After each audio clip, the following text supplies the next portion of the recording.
Mezi obyvateli Strcova na Litoměřicku roky zuří sousedská válka. Stěny postavené naschvál těsně před okny, desítky udání, stížností, ale také provokativní nápisy na střeše stodoly. Tak vypadají sousedské vztahy mezi majitelem malého zoocentra a manželi Vavřínovými.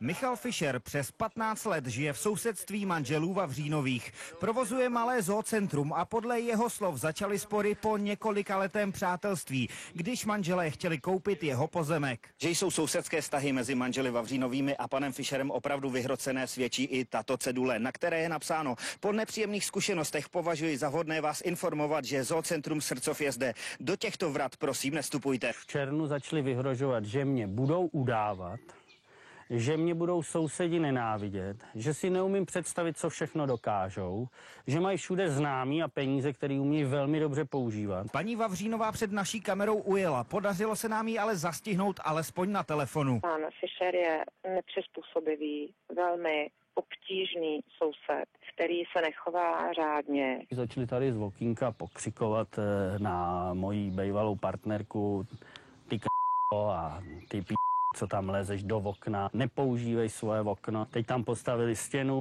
plechovou stěnu, která takhle drnčí. Ta zábrana tady před tou jeho povlačí je z toho důvodu. Vyvaloval se z toho okna, fotil nás, prováděl samý věci, které nebyly slučitelné s nějakým jako slušným soužitím. Desítky jednání na obecním úřadě zdá se nekončí. Řešila se rajčata na omítce, bouchající petardy nebo například urážky invalidů navštěvujících Fischerovu farmu. Vavřínovi navíc svoji stodolu sousedící s vedlejším domem pěkně pomalovali. Součástí turistické vyhlídky v okolí Srcova je díky manželům Vavřínovým i jejich netradičně ozdobená stodola nápisem Nečum. Tady v tom kraji je normálně zvykem, že na stodolách nebo prostě na těch statkách jsou nějaký barevný sklad bez střešní krytiny. Obě strany si přitom přejí jediné, aby byl konečně klid. Sami proto ale moc nedělají. Michal Čoudek, Televize Nova.